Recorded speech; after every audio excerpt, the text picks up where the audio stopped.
Direct म्हणणं शांततेने पार पडलंय, त्याला चांगली हरकत नाही. हे आपल्या आंदोलनाचं यशस्वी आहे. जय श्रीराम, जय श्रीराम. सगळे जण वापस येऊन जा, गाड्या मोकळ्या करा, रस्ते मोकळे करा. मित्रांनो, आपल्याला आरक्षण तात्पुरते पाहिजे की कायमस्वरूपी पाहिजे? कायमस्वरूपी पाहिजे ना. तर शासनासोबत आपल्याला कसं घालावं लागेल? कायमस्वरूपी पद्धतीनं. आपण तात्पुरते घेऊ शकतो का?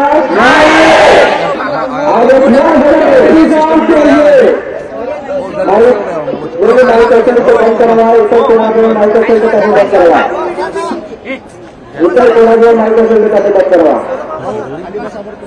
शासनाने एक विश्वास आपल्यावर दाखवलेला आहे. आम्ही गेल्या 11 दिवसापासून 11 दिवस झालेला आहे. आजही आम्ही इथे बसलेला आहे. कुणासाठी? समाजाचे विद्यार्थ्यांसाठी. हे 40 वर्ष आमचे 4 पिढ्या बर्बाद झाल्या, हे 5वी पिढी बर्बाद नाही झाली पाहिजे, यासाठी आम्हाला जे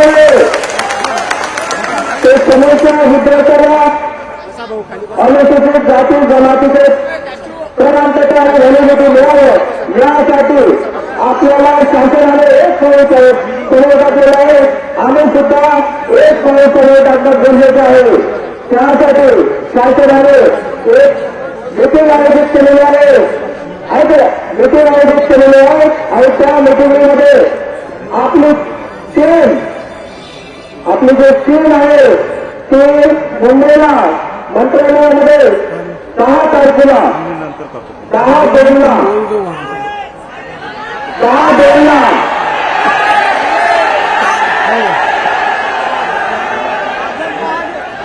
हे किशोर चौधरी आमिर साहेब माझ्याकडे सुरू ऐका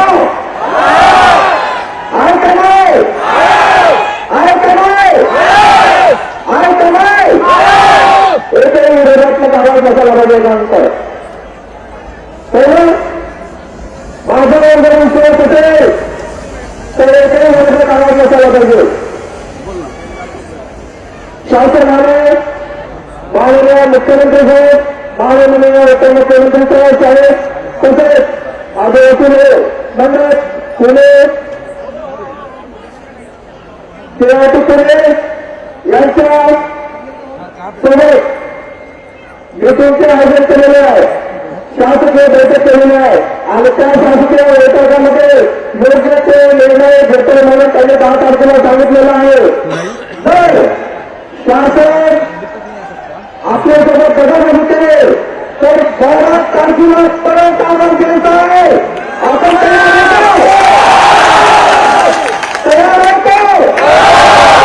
यापेक्षा बदलेले किंवा बदलेले या जिल्ह्यामध्ये तयार होतो. जर हे शासन बदल करेल आपल्यासमोर आम्हाला पैसे मागवते अजूनही बसले, आम्हाला पैसे चालू नाही, अजूनही माझ्याकडे ते शक्ती आहे की 21 दिवस आम्हाला पैसे कंटिन्यू करू शकतो. आपल्यालाही माझ्यावर विचार करण्याची गरज आहे. त्यामुळे शासनाने जे शासनासोबत आपली 10 तारखेची मीटिंग आहे ते परिपत्रक एकदा तयार करून अशी साकारते अशी त्यांना एकदा विनंती करतो. आपण शांतता बाळगावी.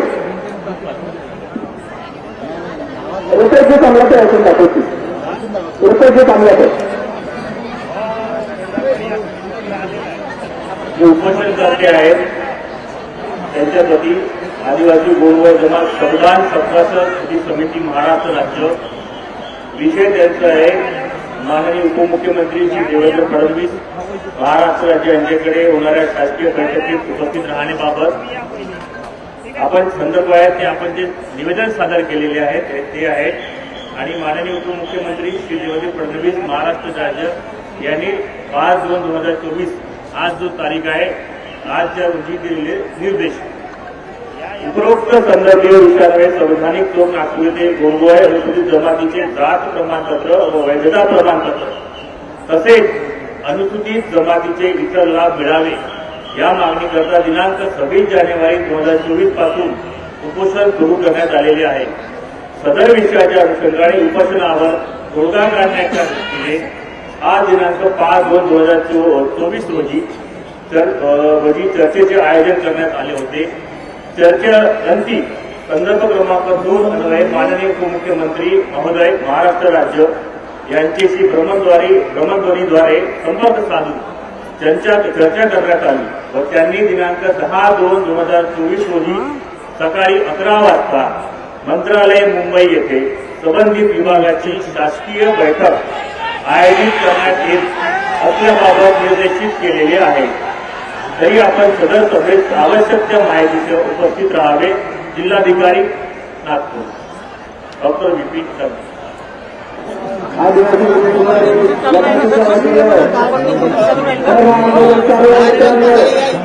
ज्या लोकांना शंका असेल त्यांनी इथे यावं. मी त्यांना आश्वासन देऊ शकतो. त्यांना परत मी सांगू इच्छितो की ज्या लोकांना शंका असेल आम्हा तिघा लोकांवर आपल्या चांगलं ठिकाणं चेन्नई होते तुम्हाला काही शंका असेल तर माझ्याकडे यावं. आपल्याला संविधानिक मार्गाने कार्याचे सिव्हिल लाभ मिळाला पाहिजे. काय उद्देश पाच गोष्ट नाही. समजलं समजलं की नाही समजलं की नाही समजलं की नाही. त्यासाठी आपण 12 तारखेला तयार आहे का नाही तयार आहे का नाही.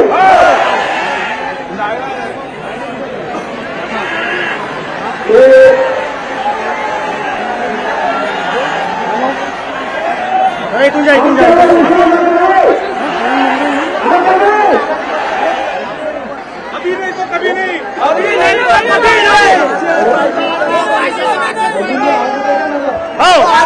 माननीय कैलास भाऊ यांना बोलू द्या. बरं कैलास भाऊ तुम्ही उत्तर द्या. आमच्या आदिवासी गोवारी समाजात तुम्ही आहात ना, गोंडवारी समाजाचे, तुम्ही उत्तर द्या आणि तुम्ही कळवा काय ते सगळ्यांना दिसू द्या. तुम्ही या समोर या समोर या समोर या दिसू द्या. उत्तर द्या. राजनीती पाहिजे नाही. आम्हाला माहिती आहे आम्ही राजनीतीमध्ये राजनीती पाहिजे नाही. ऐका त्यांचं ऐका तरी 11 दिवस या ठिकाणी उपोषणकर्ते किशोर चौधरी त्याचबरोबर संजय टोकाने सचिन टोकाने आणि चंदन सोनवणे यांनी उपोषण केलेलं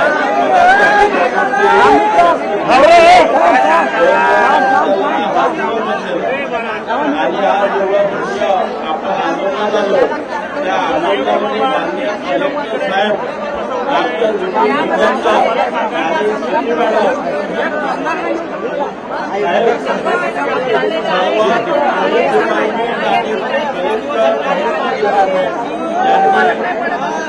मंत्रालयात माननीय उपमुख्यमंत्री आणि संबंधित शासकीय अधिकाऱ्यांना विचारून आणि उपोषणकर्ते यांचा विचार घेऊन डॉक्टर विपिन ईटनकर यांनी जिल्हाधिकारी यांनी सर्व उपोषणकर्ते यांचा विचार विनिमय करून अखेरीस माननीय उपमुख्यमंत्री देवेंद्र फडणवीस यांनी सांगितलं की लवकरात लवकर